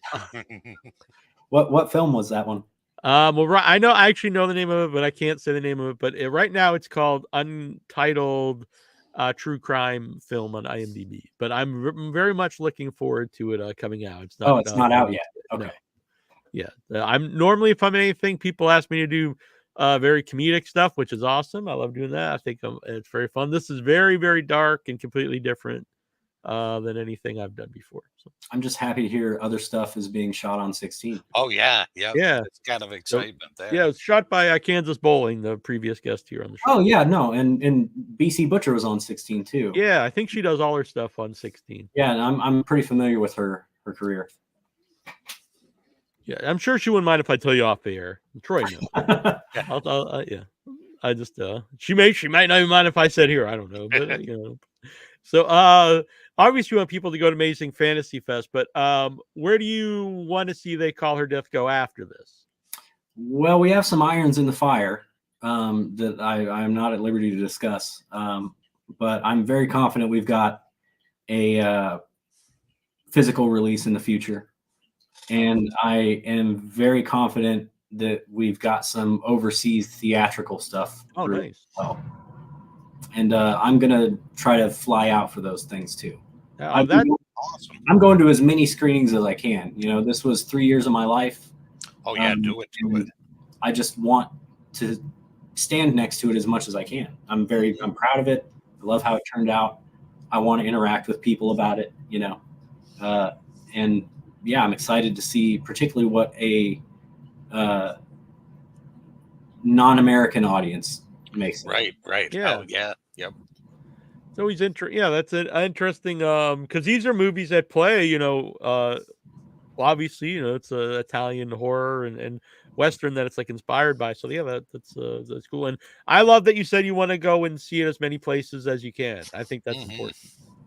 I think, it's the spirit of the film extended, because it's a very tangible, tactile, film. It's shot on film, miniatures, practical effects whenever possible. And also, I just kind of believe in going back to a pre-internet style of getting your art out there. And the internet's great. Don't get me wrong. I'm not a Luddite. Spreading the word on the internet's great. Yeah. But there's no substitute for face-to-face interaction and meeting people and living out in the real world a little bit more often. I agree 100%. I don't think there's any better way to watch a movie. That it's not either or. It's not like if I watch it, at the theater, it means I can't watch at home or whatever, because I watch many things at home. But if I had my preference, I would rather watch it, anything, in the theater with people, especially festivals, because it's everyone who shares like this common love of weird movies or underground movies or cool movies. And, I don't think you really get that anywhere else. Right. Yeah. So, and where can people follow you to see, what you have in the works, or where I know they Call Her Death has social media pages. We have an Instagram account and a Facebook account for those. I'm a little more active on my personal Instagram account. My handle is 16mm guy. It's very original. I like it. And I really should give that up, because there's other guys out there doing much more. Hey, I got it. So yeah, you got it first. So don't give it up. Yeah, right. So, maybe let them buy it from you. But yeah, there you go. That's definitely where I'm at the most. Because I also, aside from shooting on film and making movies, these film prints back here, I show in Kansas City at a micro cinema called the Stray Cat Film Center. Once a month, we do a 16mm showcase out there. Oh, that's awesome. Oh, that's great. Yeah. So I've shown like Godzilla versus Mechagodzilla, The Driver, Shogun Assassin, Return to the 36 Chambers. Nice. It's usually not always, but oftentimes kind of more like grindhousey type film prints. No, I love that. And it's something we always say on the show, we're lucky to have there's two art house theaters in Boston. There's more, but two ones that I go to a lot. One shows a lot of 35mm midnight screenings, And but anyway, the point was like there's things like that all around the country. So seek them out. You might have one relatively close to you. Yeah, and I think a lot of people have kind of just forgotten how magical watching a film print is versus a digital projection. Yeah. And, we have some people when they come in and see that for the first time in a while just kind of had this reaction like, oh, I totally forgotten what I've been this whole time. Yeah, I remember I've said a story before, but so we went to see Texas Chainsaw Massacre, and it was actually a really bad cut, 35 millimeter, but it was awesome. I think it kind of added to the movie. And then we went to the same theater when they had the restoration, and I was like, it actually took away from the movie. Like it was brightened up, like too much, honestly. And I was like, this isn't the same. Like it was still cool, but it was not the same as watching the beat up 35 millimeter print. Oh yeah, I've got some pretty rough looking prints, but like there are some movies where that lends to it. Yeah. Obviously, that's not going to be for everything, but for that particular movie, like I have a print of the film Just Before Dawn that's turning pretty red and kind of scratched, but like it just gives it a whole new mood, Oh yeah. Yeah. Yep. When you were talking about some of the Fulci movies, it was at Coolidge Corner Theater. They do Coolidge After Midnight, and I forget which it was one main movie they showed, and then as just a bonus, they played. It was a pretty reddish cut of. It was another Fulci movie, and also the subtitles were wrong, and so he's like, this one's just free for you guys if you want to stick around and watch it. So it was pretty cool, to be honest. You can decipher what's going on. Right. You can kind of know. Anybody that speaks Italian in the audience, you'll be. I was like, I don't know what's happening, but this was still pretty cool, and it was a bonus. So. All right, this was great, and I look forward to checking out your so much. show. Thank you. Yeah. They Call Her Death. I loved it. Both Troy and I were. Yeah. Check it out.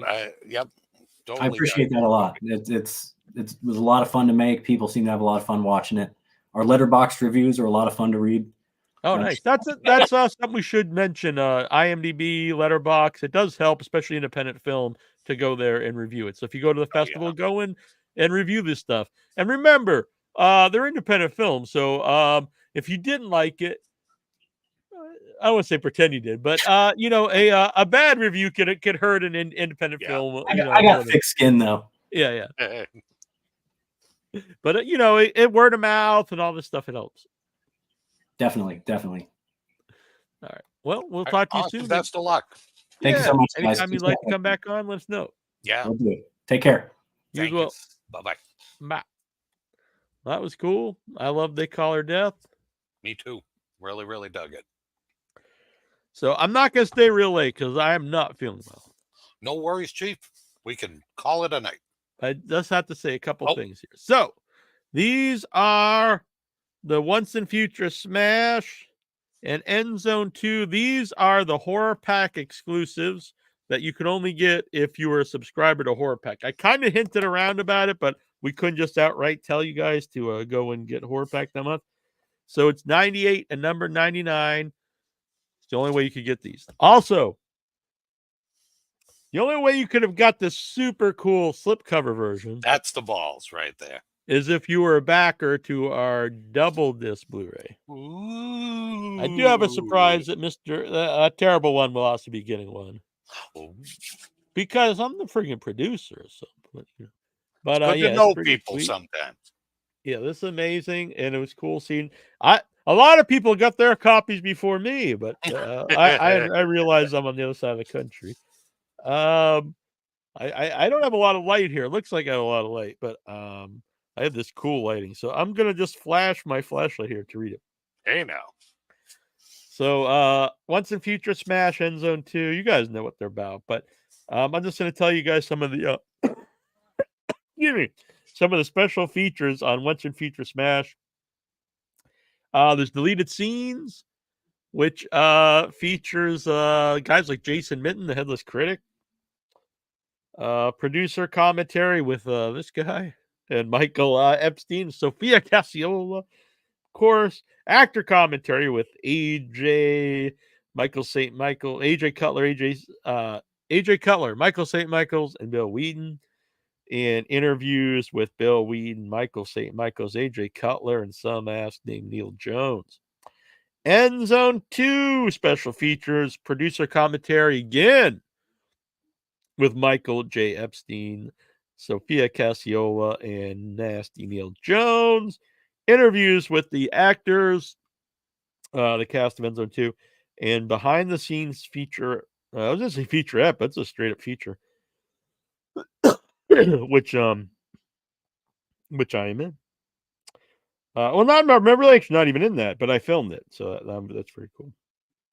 Featuring Trista Robinson, Leanne O'Shea, Anastasia Elfman, Liesl Hansen, and Maya Reeves. So that's very cool. Let's see here. Sorry for coughing on the show, but there's also the novelization by Michael J. Epstein. This is really cool. So, back in the day, some of you older folks like me, you may remember they used to novelize all the movies back then. And here is the novel of End Zone 2. Now, for people who have seen End Zone 2, the last half hour of the film is lost. So you can actually read what happens in the novelization. And this is very cool. I don't believe you can actually buy this anymore. This was for our backers only. The very limited edition End Zone 2 VHS tape. This is amazing. I'll keep all these forever, but this will probably be sitting up here throughout all of Without Your Head, which will probably be many decades here. All right, so very cool. Thank you to all our guests tonight. Austin Snell, the director of They Call Her Death, which is playing this weekend at Amazing Fantasy Film Fest. So I don't know if you saw this, Troy. There's also the novelization. Oh, I love that. And the limited edition VHS. Oh. Do they have those for both or just End Zone 2 for the VHS? Just End Zone 2. All right. That kind of makes sense. I think that one you can't buy anymore. Oh, but okay. you can actually which is really cool. You can actually watch the VHS cut on YouTube. Oh, okay. Good. So the Blu-rays, you can go and pre-order the double disc Blu-ray over on launchover.com. You won't get the cool slipcover. This was a bonus for the good people who helped back the movie and made it possible to get these released at all. But you'll still get the cool too. I love it. Yeah, you still get this with all the good stuff. Let's see here. And Faye, who might be in the chat, she's getting a special signed one. By Nasty Neil. Ooh. Pretty damn cool. Yeah. So I'm a little raspy here, but she likes the meow. So all right. That's more Tomcat right there. Yeah, it's not working too good here. So Austin Snell, They Call Her Death, and the people of Psycho Ape 2, Greg DeLiso, Addison Binek, Kansas Bowling, Bill Weeden, and Floyd Cashio. Good folks. Mm-hmm. Thank you, Mr. Jones. Of course, it was a ton of fun tonight. Yeah. So originally I was going to kind of like take off for a while, but that's because we were going to be shooting Arbor Day in the coming month. That was pushed back a little bit. So anyway, we decided for many reasons. The scarf's going to get too cold. I'll be honest, it's already starting getting cold already outside at night now. When the light goes, when I was like, damn, and come November, it's going to be really cold. Not only for us, because probably a lot of us would be fine. You know what I'm saying? We might be uncomfortable. We'd be able to do it. But I was talking to Julie, and some of the blood and effects that can affect that, like the fake blood can freeze and stuff. And I was like, well, it will also give us more time to put all the cool props together and maybe make extra props and be able to practice them. So all these reasons, it just made more sense to do the movie in spring. We're going to do the pre-launch for the crowdfunder soon. And so you can sign up for that, but then we'll officially launch in the new year. So all that being said, we're going to be doing the show here normally. So I don't have a guest lined up for next week, but we'll be back. So we'll figure it out in the coming days. A lot of people went on, so we'll figure that out. Oh, that's a good thing. Yes. All right. The fine folks here in the chat, Pepe Poteet, Coast. We had Melody earlier, Brian Haas, all kinds of cool people. Hit that like button. It's free to hit the like button. It's free to subscribe. It's free to share it out. It does cost a little bit if you would like to help support the show, and you can join the Nation of Decapitation. You know, it's a monthly thing. You get some cool little perks. And really, the main thing is we'll help the show. You can also Venmo the show if you would ever like to at Headyverse. You can send in super chats. You can even send in super thanks, which I didn't realize until today. We got a super thanks. I don't know what that would be. Maybe a chef's kiss. That's the super thanks. Yeah. So should I thank this person? Let me find it. That was almost meme worthy, I think. Yeah. So I posted some new trailers. Check out the new trailer for Salem's Lot. It's actually coming out. What? It looks good. Looks really good, will. honestly. It's going to be on Max. All right, I'm down. Yeah, because I know it's been like it was going to be in theaters and it was going all around. So now it's actually coming out. All right. So you can check that out. I think at the end of this month is Megalopolis is coming out now. That's not really horror, but I'm still really interested. So yeah, big thanks to Michael Macchio. I'm sorry, I'm going to mispronounce his name. Michael Maccaroli. It's not Maccaroli. Anyway, thank you, Michael. Thank you, Michael, for the $10 super thanks. It's a good man. All right. Yeah, Salem's Lot trailer does look good. I agree, Bubba. Thank you, guys. So, like I said, hit the like, all that stuff. Always leave some comments. It's always cool you guys are chatting in here, but leave some comments for people to see you after the show. When we're live on Thursdays, come and join the chat. You can chat on Facebook, which is cool, but if you chat in the actual chat here on YouTube, I could pop them up easy. And you can interact with all the cool folks. That's always fun, I think. Yeah. Join the Facebook, all this good stuff. All right. Any parting words, Mr. Jones, while I pull up the no, just a lot of fun tonight. I dug all the guests. And if anybody gets a chance to see They Call Her Death, go do it. Because I really do it. Oh, I do have one more thing to show. It's under a minute, Troy. You have to stick around. All right. The next feature film that I produced, Solvent, is premiering in October at Ohio Nightmares. And here it is. Here's the official trailer by Johannes.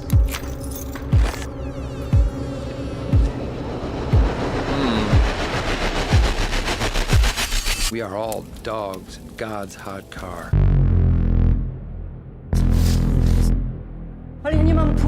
My grandfather was a Nazi.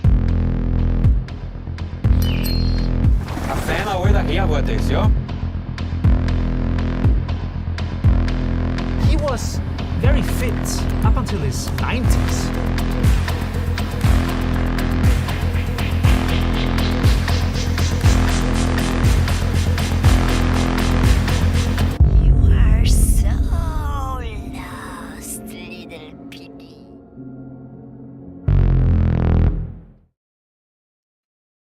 Damn. I like the look of that one.